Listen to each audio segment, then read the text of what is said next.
welcome to Real Reviews. My name is Jameson Rabbit, and the man seated next to me is the only man who knows what a best boy does on a movie set.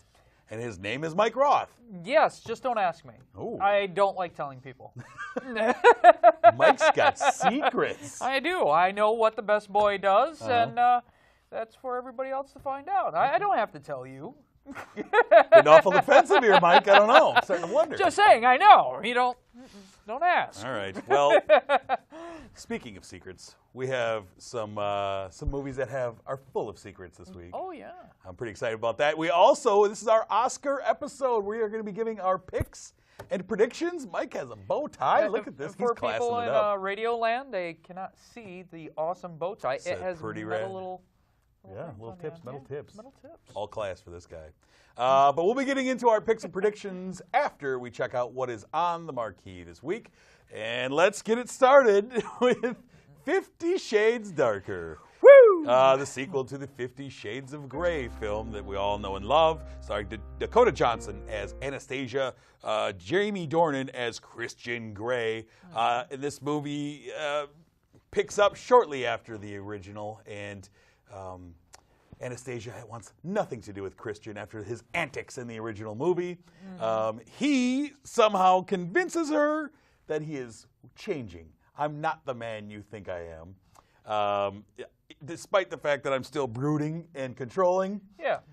And convinces a dumb, naive Dakota Johnson to fall back for him.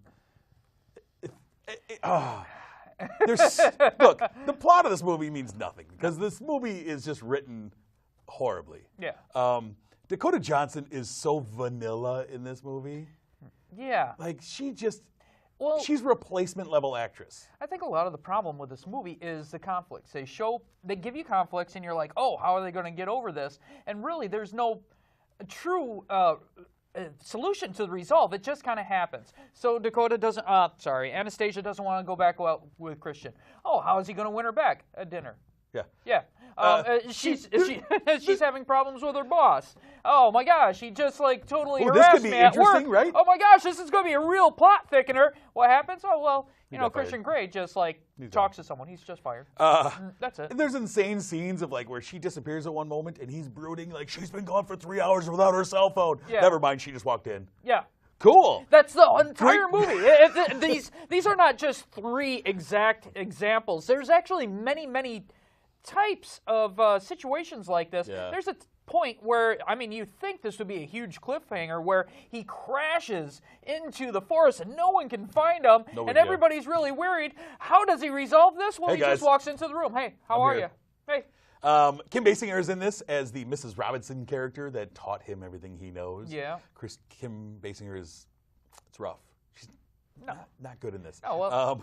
Marcia Gay Harden, an actress that I truly love. I think she's great.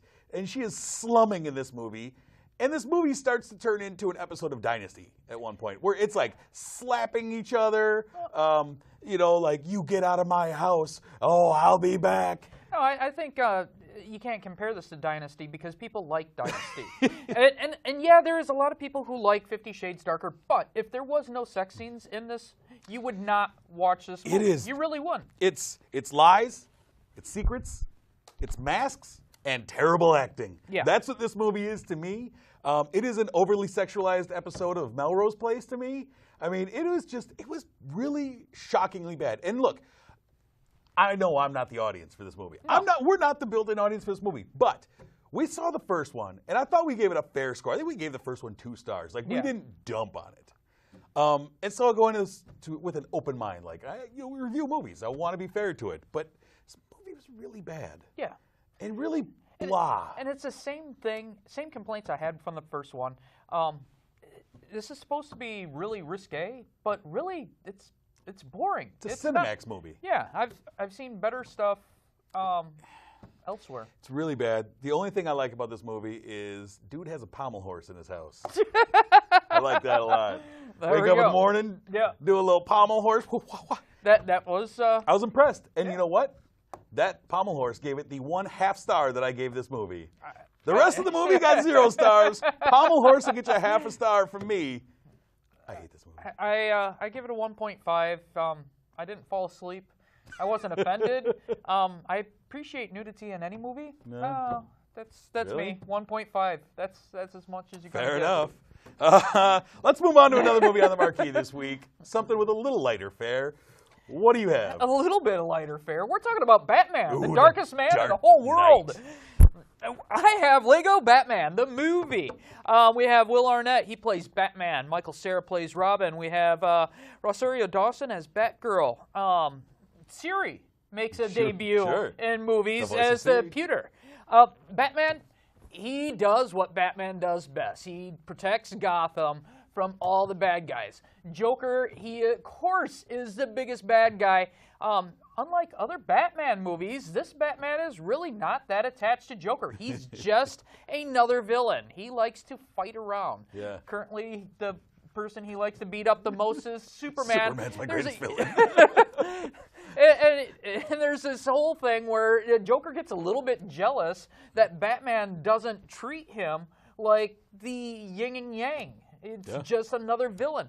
So Joker goes out of his way to create a situation that Batman can't get out of, to make Batman kind of admit, hey, we have a bond. We both hate each other. I hate you.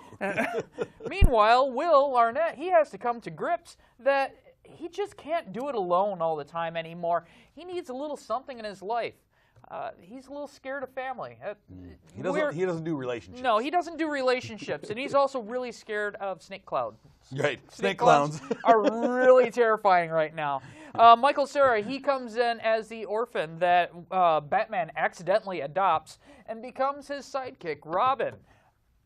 This movie is pretty funny. There is a lot of it's very tongue-in-cheek. People who love Batman, who takes Batman extremely seriously, they may not enjoy this as much as I did, but one of the things I like about this movie is it really encompasses the entire Bat universe. Yes, it Comics, does. Every movie, it is taking shots at everything, bringing up things that are long forgotten. Oh, yeah. I mean, no one is safe in this world of being brought up and joked about. I love how they bring in all the villains. Like, there's some really silly ones. I did not check to see if there was a Condiment Man. Real thing. Why not? The Orca, Orca, all these. I know the Calendar Orca was Man. real. I know Calendar Man was true. Calendar Man, you could even get it in the video game. It's weird.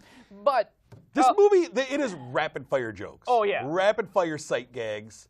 I mean, it's coming at you fast and furious. And I like it. At its heart, it's a movie about loneliness. Yeah. Batman's lonely. Joker's lonely. Joker just wants that connection. Yeah. He just wants to be accepted in a way. That symbiotic relationship that they have. He's like, I just want you to hate me. Let me know that I mean something to you. And so I think it nails the relationship with Batman and Robin really well. And the Batman-Robin-Alfred dynamic, I thought Ralph Fiennes as Alfred was really good. Yeah. Zach Galifianakis is the Joker. The Joker. It's solid. There was great voice acting in this. Yeah, and you would think Zach Galifianakis as the Joker, really? And then you see it and you're like, he was good. He was all right. This movie, I think, was better and more cohesive than Suicide Squad. You're comparing it to Suicide Squad? They compare it to Suicide Squad. Oh, gosh. That's brought up. I dug it a lot. One of the things I really like just little things that are thrown in there. One of the things that caught me first time, had me laughing, was Lando Calrissian. Billy D. Williams was Harvey Dent in the 1989 Batman. Yep. Who was supposed to turn into Two-Face. And, of course, he was replaced by Tommy Lee Jones when it was time for Two-Face to be a villain. In this Lego universe, it's a Billy D. Williams Two-Face Lego figure. I like that they gave him what he was supposed to get. He got the Two-Face. And it just brings in everything. You have the Bane from Batman and Robin, but doing the Tom Hardy Bane voice from Dark Knight Rises. Which, really, I did not like in the original, but in this one, I liked it better. This is one of those movies that, on multiple viewings, there's so much to pick up. Yeah. I saw it a second time, and I'm picking up so much going. In this animation style, I just dig. I like this Lego animation style. The only thing that I thought was a little bummer, and it's very little, Batman seemed like they were going a little out of their way to make him a little too cool. Mm-hmm. Yeah, sure. But that's it. I mean, everything else was awesome. I loved his attitude. But like that beginning was just way too Hasselhoff for me. That's a good reference. So I mean, I dug it quite a bit. I gave Lego Batman 4 stars. I was really almost there at 3.5. It was a really good movie. It is. Yeah. Go check out Lego Batman. Go check it out. Absolutely. The last movie we have on the marquee this week is sequel to John Wick. We have John Wick Chapter 2. There was a lot of action in Legos. This one topped it. Yeah, a little really. bit more But action go ahead. here. I'm sorry. Keanu Reeves returns as the title character John Wick. And this movie opens up with John Wick wrapping up some unfinished business from the first movie and racking up a huge body count. Before the opening credits even start, he's already got dozens of kills on his plate.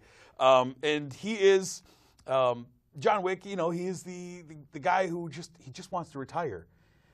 But revenge will bring him out of retirement to just do what he does best. There's a marker out on him from the first movie. A guy who helped him out in the first movie calls in his marker, and he cannot refuse it. I need you to do a job. I don't want to do the job. You have to do the job. All right, I'm going to do it, but you're not going to like the results when I'm done with all this. And it is... From there, it's breakneck pace, literally. Oh, yeah. And, it is just incredible.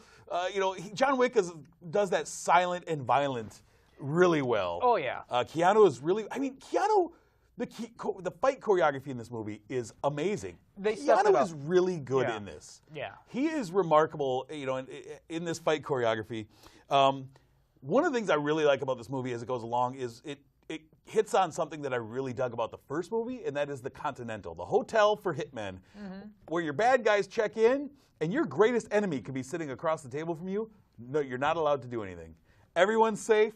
You can sit there, decompress, even though the guy who just tried to kill you 2 minutes ago is, as soon as you walk in those doors, gentlemen, no action. And they all are understanding of this. Yeah. They are all like, okay, what are you drinking? I like how they hit on that a little more. And Ian McShane is the head of the Continental, is very like, look, if somebody calls it a marker, you have to do it. And nobody works in this hotel. There's no shooting. I dug that a lot. It's just, this movie is so insanely violent and so beautiful looking. I agree with you on that, 100%. I really do think they upped the choreography game in this one. The first one, I thought it was a little dull. Yeah, there's a lot of shooting and stuff like that, but it felt like, what can you do with a gun to make it more interesting? It was probably more interesting than most shooting ones. This particular movie, they really got creative. There was like a scene where two hitmen are in an airport, and it's crowded. So much. And they have these little PP-7 sneakily shooting at each other. Yeah, and they're just pew, pew, pew, pew. While walking and trying to be casual at the same time. They introduced some cool concepts like this hitman call center where you just call in, and these normal-looking receptionists covered in tattoos are like, sure, we'll put out a hit on him, no problem. Yep.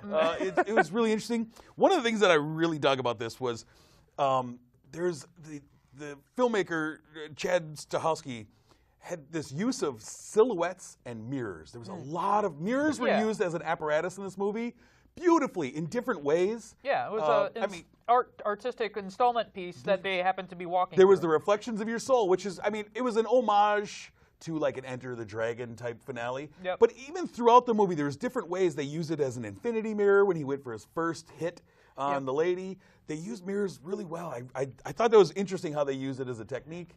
But that wasn't the only scene that visually was striking. Oh, I much. I mentioned the airport earlier. At least I believe it was. I loved how everything was just like white, and it's minimalistic, yet it was beautiful at the same time. Yeah. It wasn't like copying like an Apple commercial. It was really cool. And the way they had the choreography, the way people interacted with each other. John Wick, he leaves a trail of bodies, but every time he shoots someone, it's like, oh my gosh, it's not just shoot and someone falls down. And it doesn't feel hokey. Like, it feels great. It's over the top, obviously, but this movie feels like it pays homage to some great fight movies, but also gets really creative and original in how they do it. Yeah, it's over the top. 600 people get killed in this movie? I don't know. Did I underestimate it? I don't think so. I really don't. but it still is fun to the end. The last kill is as good as the first kill. Yep. It's really great. And, Common as one of the bad guys, I thought was a lot of fun. Lawrence Fishburne returns, reunites with Keanu. We have, Ricardo Scarmaccio? He's the main bad guy, and you got Ruby Rose. Oh yeah, Ruby Rose, who plays the deaf hitman. The mute, yeah. Yeah, which I would think would not work out very well in a hitman's world, but if you're really Here's annoyed, my thing. Yeah. My one knock on this movie. Okay. I do not believe in Ruby Rose as a badass. Not even a little No. bit. But they did the smart thing in not letting her talk, because she's as bad of an actress as she is a hitman. See, And to make her mute was an interesting, original idea, because her talking was not going to make her seem tougher. no. Well, she was lacking the confidence. When yeah. she did Orange Is the New Black, I loved her in it. Yeah. She was a great actress in that. And then it seems like once she got into these big films, and they're not even giving her big parts. No. It seems like all of a sudden she's intimidated by being in these big films, and you could see it. Yeah. In this movie, she's supposed to be hard, and it doesn't work. it doesn't work. There's a couple of scenes where it's like, oh my gosh, she's a little happy that she's working with If you Keanu give me Reeves. Gina Carano, who was in Deadpool, and she is a former UFC fighter, Yeah. she's a physical presence. Now I believe, that's going to be a battle. That's going to be something. Ruby Rose, I'm waiting going, we're saving her until the end, because that's not going to be anything. And if you try and make me believe it is, I'm not going to believe it. I think what they wanted was the Ruby Rose that she was able to do in her videos, and the Ruby Rose that she was able to be in Orange Is the New Black. I think she was a little intimidated with this movie, and unfortunately, that was the big draw that she has in her prior jobs. Yeah. Yeah. So what did you give John Wick Chapter 2? I get a 3.5. The ending I really didn't care for that much. Yeah. Tell him. I'm not kill gonna him. tell anybody. I'll kill them all. I love that. I love that scene. Tell him I'll kill them all. But yeah, he was cool. I just did not like how it ended. I wanted John Wick to play that a little differently, and also, even though this was super fun and well choreographed and visually interesting, really the plot of the story is not anything. No, it's a revenge movie. That's all it is. That's it. I give it 4.5 stars. I truly love this movie. Someone's getting this on Blu-ray. I've seen it twice. I'll go watch it a third time if anyone wants to go see John Wick Chapter 2 with me. It's so good. Absolutely love it. Favorite movie of the year thus far. Those February 6 movies. weeks in? But hey. Sometimes a favorite movie comes in February and it doesn't go away. And we'll talk about that in just a moment. That's a tease, Michael. Yes, it is. Let's dive into our Oscar chat real quick. We are going to do just like we have done in previous years. We have the Oscars coming up February 26th, hosted by Jimmy Kimmel, and we are going to hand out our awards and give our predictions on who we think will actually win the awards. So first up, you've got gum. What have you done? Like a child over here with this gum. You get in your hair? See, I thought it was going to be really smart, and I was going to put this down so it wouldn't curl. He's got gum all over and himself. I got gum all over. I look like Broadcasting professionals, folks. So we are going to give whether they're nominated or not, who we think should get the award, like who we would give it to, and then out of the actual nominees, who we predict will walk away with the statue February 26th. For me, the predictions were a little tough. I'm kind of going a little bit by next year. I'll explain it later. We'll get into it. All right, so we are going to start off with Best Supporting Actress. Michael, who would you choose to give best? Who did you think deserved it this year? I believe Viola Davis. I don't think she was a supporting actress. I believe she should have been considered dual starring. The emotional power that she had in this movie was phenomenal. Usually supporting actresses is, for me, just kind of like all supporting actresses role. It's like, well, okay. But you don't mean much to me. In this case, she wowed me. She brought it out. She has an unfair advantage over other actors. Same thing with Denzel. She's done this role many, many, many times, but who cares? She did a fantastic job. So I that's was blown your pick. away. Who do you predict will actually win it? I believe they have to pick her. All right. She is the Fair best. And like I mentioned a little while ago, I think last year they were a little humiliated about not having anybody Oscars of so color. white. Yeah. Sure. And I think this year, politically, the Oscars are going to try to mix it up a little bit. All right. Fair enough. But in this case, Viola deserves it. She deserves it. All right. For Best Supporting Actress for me, my pick out of all the actresses I saw this year, supporting roles, I agree with you. Viola Davis was the best to me. I thought when the snot rolled down her face, I said, "Give her the award. She's got it. She's holding her own with Denzel." And I agree with you. I think it's kind of a slam dunk that she wins Best Supporting Actress. She's a lead actress in the supporting category. Poor Michelle Williams didn't stand a chance because Viola's in there. Yeah. I mean, in other years, Michelle Williams would win, but not this year. Yeah, this Fences for acting alone gave me chills. Well, they got pretty good actors. Oh, yeah. They got some pretty good workers in there. Best Supporting Actor. Who would you give your award to? Ryan Gosling. Oh, for La La Land, huh? No! Uh-oh. Yeah, this is weird. I mix it up a little bit. Ryan Gosling from Nice Guys. I liked his character a lot. It shows humor. He had a little bit, he had style. It was memorable. I was thinking after watching The Comedian, dramatic actors, not all of them can do comedian. Yeah. He can do comic, he could do drama. He could do both of them. And he looks good. And he looks good in it. Come on. Come on. But of course, he's not even nominated. No. Nice Guys is like one of those forgotten movies already, and I don't know why. Well, he is nominated, just not for this. Not for this one. So who do you think will actually win the award I that think night? it's going to be Mahershala Ali. Mahershala Ali for Moonlight. For Moonlighting. And he did a great job. Yeah. I like Ryan Gosling, though. Fair enough.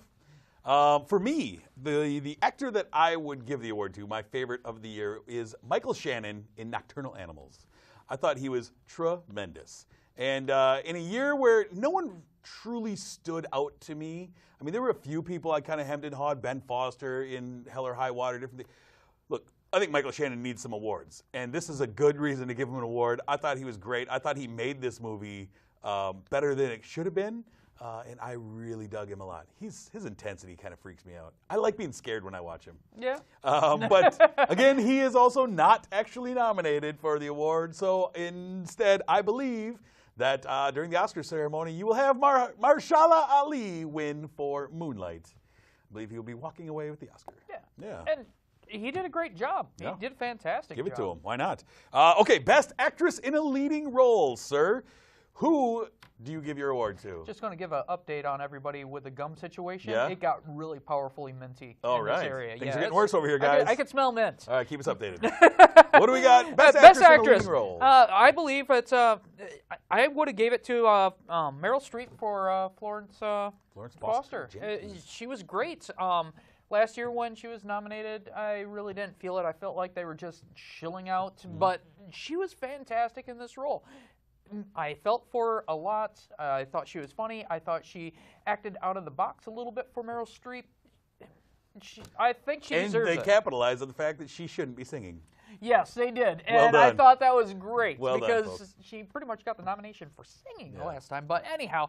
But who do you think will actually walk away with the trophy? I believe they're going to give it to Natalie Portman for Jackie. And I have not seen Jackie, but it just feels like an Oscar pick. Like they're saying something like, well, Jackie Onassis was a powerful figure, so we want to... I've heard of her. Yeah. For me, for Best Actress, I would give the award to Amy Adams for Arrival. She has a couple of movies that came out that I really dug, but I thought that her character and her portrayal of a really difficult character, making me care about a linguist, I thought she was really great in it. And so I would give her my award. I'm torn. I just saw the movie Elle recently, and Isabelle Huppert is tremendous in it. I need to process it a little bit, but I think Amy Adams is the one I would give it to. On the night, again, I'm torn. I think I could see Isabelle Huppert get it because they like to give it to those. They like to get one of those in there. Yeah. But I think that La La Land is going to do some damage, and I think that Emma Stone is going to walk away with the award. People are really in love with giving her this one this year. I really don't blame them. Yeah, I mean, it's tough to argue with, but I think she's the one who's actually going to walk away with her first ever Academy Award. All these Best Actresses.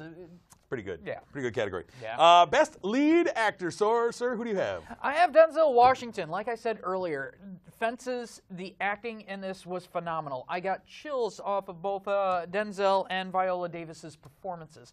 I don't usually get chills from acting. Maybe the words, or maybe the scenery, or the directing. This acting alone just gave me goosebumps. he did a fantastic job. And yes, unfair advantage of doing this over and over again when he was doing the play, but, I mean, come on. He did a fantastic job. So that's your pick. Who do you predict will get it? I predict they should give it to him. I mean, yeah, they will give it to him. I'm a little surprised that you did not give your award to Viggo Mortensen. Yeah. I kind of expected you would give it to Viggo.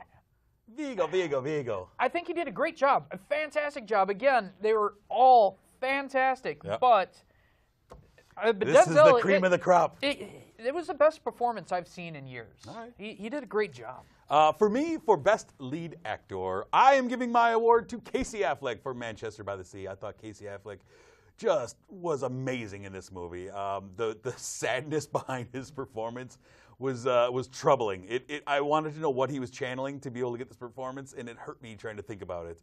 I dug him quite a bit, and he was the entirety of this movie, basically.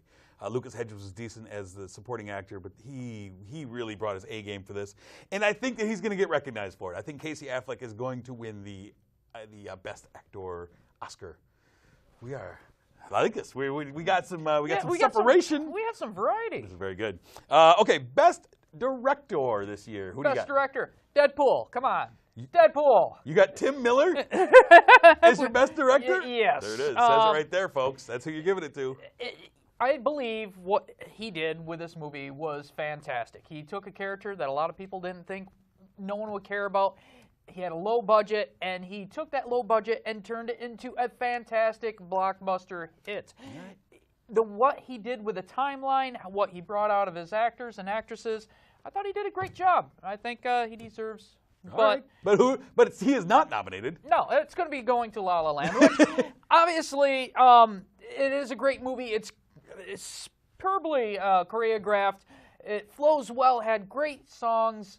I'm not going to feel sad. Damien Chazelle going to walk away with an award, you say, huh? They're going to give it. That is who I would give my award to. I think Damien Chazelle deserves it. I think that he did something in taking a genre that is not beloved and has had struggles in recent years in a musical, and he made it beautiful. He choreographed it. I'm sure he didn't choreograph it. He shot the choreography. He shot everything beautifully, and made me fall in love with this movie. I didn't think I was going to. No, neither did I. I really dug it. And so I would give him my award, and I do think that he's going to get recognized. Yeah. This year feels like the year of La La Land. It feels like Hollywood is really pushing, and I'm kind of worried that they're overdoing it, making the Oscars about La La Land almost. Yeah. That has a little worry to me, but I think he deserves it. I think he'll obviously get it. Yeah. Let's move on to the final, the big one, the big category, Best Picture. And like hinted before, yeah. Deadpool. Deadpool is your Best Picture. Best Picture.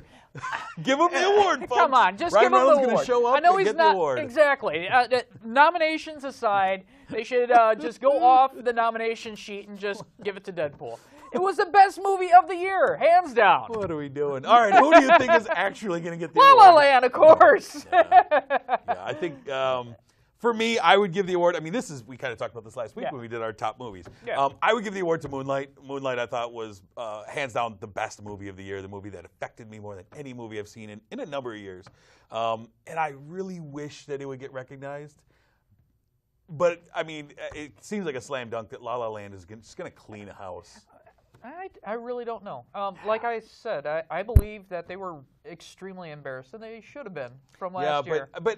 But I think that if you're looking at it in a diversity standpoint, that these other categories we talked about will help fill that void, and I don't think you can do that just on a Best Picture. It's got to be the Best Picture. So, yeah, I don't know. I think La La Land's going to be walking up. You hear that name said a lot during the telecast. Yeah. Before we leave you, of course, let's take a quick look at what is coming soon. On February 24th, we have 3 movies that will be coming out. The first one is Collide. The second one is Get Out. And the final movie is Rock Dog. These are titles of movies in February. How about that, folks? We'll be talking about it in a couple weeks. I'm looking forward to Get Out. It looks like it's interesting, and I'm the horror movie guy, so. Yeah, you might be seeing that. All right, before we leave you, we want to thank our sponsor, of course, Marcus Theaters, The Palace. Thank you for sponsoring the show. We do appreciate it. If you want to find more from us, you can find us on Facebook and Twitter. Real Reviews TV will get you where you need to go. Until next week, though, we're going to be talking about The Great Wall, among other things. Yeah. There's other movies to talk about. Yeah. But until that time, I'm Jameson. I'm Mike Roth. Thanks for watching.